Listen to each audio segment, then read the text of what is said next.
this. You come home from work, open your front door, and find strangers standing inside your living room. Not thieves, not vandals, but the president and vice president of your HOA. They weren't just snooping, they were digging through my personal files. And when I confronted them, they said they had permission to enter my house because of HOA business. That was the moment I realized this wasn't about rules or property lines anymore. It was personal. What happened next? Let's just say, by the end of this story, those officers wished they'd never crossed my door. I froze for a second, trying to make sense of what I was seeing. To HOA officers, the same people who'd fined me last month for leaving my trash can out for too long were standing in my living room, rifling through a pile of papers on my table. One of them even had gloves on, like he was investigating a crime scene, when they noticed me. Their faces turned pale. "Oh, Mr. Harris," one stammered, "we were just following up on an HOA concern." A concern? In my house? My hands were shaking, partly from anger, partly from disbelief. "You broke into my home. That's not a concern. That's a crime." The HOA president tried to sound calm. "Technically, the association has access to inspect violations. You left your side gate unlocked, so we entered to check for backyard clutter." I almost laughed, except I was too furious to find anything funny. My gate? My living room? That's not an inspection. That's a break-in. I grabbed my phone and started recording. The moment they saw the red light blinking, their tone changed. "You don't want to make this worse for yourself," the president warned. "Worse for myself." That's when I realized these weren't just overzealous neighbors. They were using their HOA power to intimidate me. And if I didn't fight back the right way, they could twist everything to make me the villain. So I made a decision. I wasn't calling the police yet.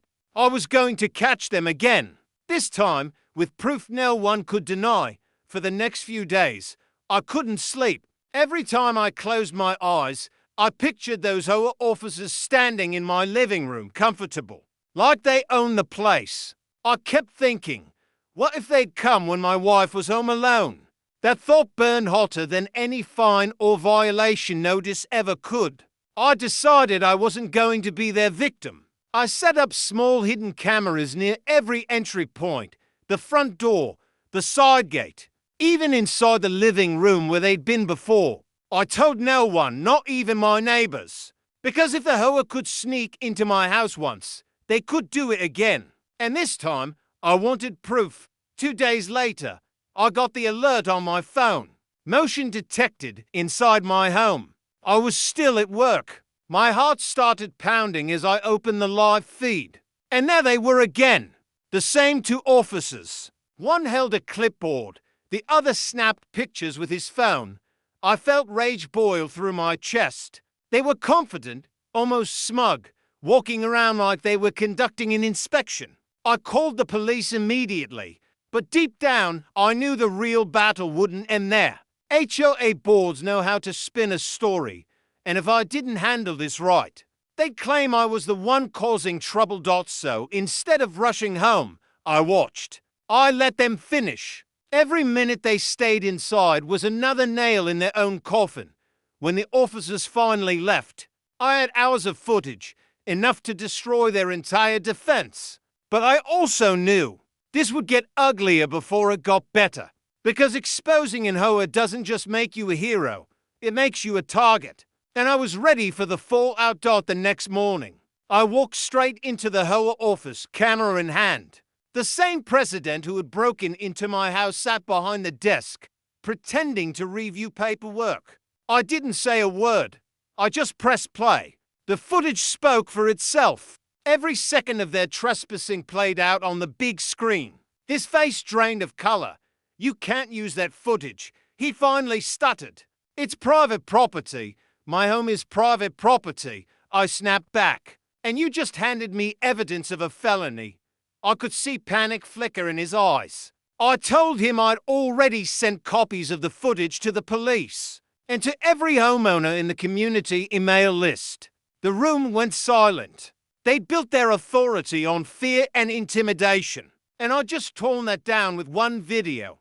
But I wasn't satisfied yet, because when the police showed up, something didn't feel right. The officers seemed hesitant, almost too polite with the HOA president. That's when I realized this web of control went deeper than I thought. When the police arrived, I expected immediate arrests. Instead, they exchanged quiet words with the HOA president, almost like old friends. My stomach turned. I realized then these people had influence, connections, maybe even control over the local precinct. It was their safety net. But what they didn't have was the internet.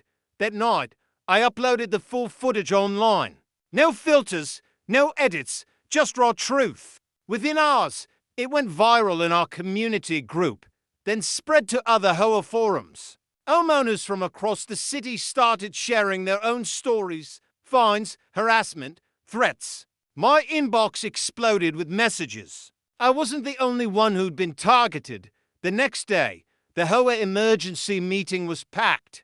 People I'd never even met stood up and demanded answers. The board tried to deny everything, but the video was undeniable. Within a week, both officers were suspended, and the president resigned under public pressure.